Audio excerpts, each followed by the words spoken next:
And this is most probably the best high rock shoe yang saya pernah pakai. Dihantar satu kasut.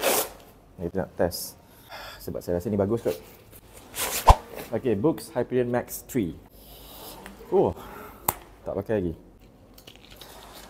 Pada apa yang saya nampak ni, tapak dia pun boleh tahan. Dan yang saya suka sebab dia nylon plate. Bagi mereka yang berlari, berterabur dekat fitness race ataupun dekat high rocks ke apa-apa, kasut ni sangat-sangat sesuai. Punya tang dekat sini dia ada sponge. So kalau pakai rasa selesa tau. Lepas tu ada tempat tarik kat belakang ni. So tambahan. Lepas tu cushioning dia pun best. Bismillahirrahmanirrahim. Memang betul dia control lah. Sebab kalau dalam pertandingan fitness race apa-apa, jadi masalah kan dekat dia punya tang tau. So kalau kita ikat tak rapat ke apa, dia senang tanggal. Kalau macam ni, memang dia grip habis lah. Sorry tau, saya ni bukan berlari je. Saya workout sambil berlari. Sekarang ni fitness race memang tengah naik. Orang bukannya nak berlari, orang nak pergi buat lebih daripada tu. Kalau macam nak hybrid,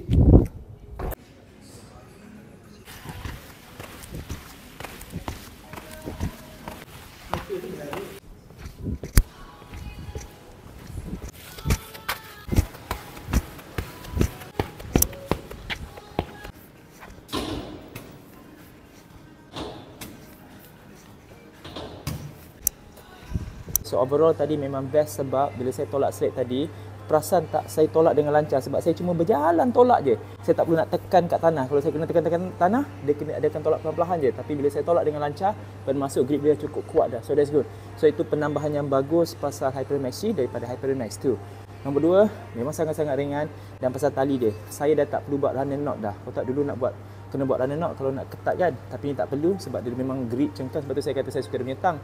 Dia punya getah ni, dia bantu untuk cengkam dekat pegangan kaki saya dengan lebih mudah, jadi tak cepat tanggal. Grip dia memang best dengan nylon plate lagi. Sebab banyak orang sekarang pakai carbon plate dekat functional training. Sebab campur berlari dengan crossfit semua tu tak ada masalah, boleh je. Cuma bagi mereka yang beginner mungkin saya tak selesa sebab carbon plate kan. So try ni nylon plate, dia lebih fleksibel. Mobility kita pun tak terganggu.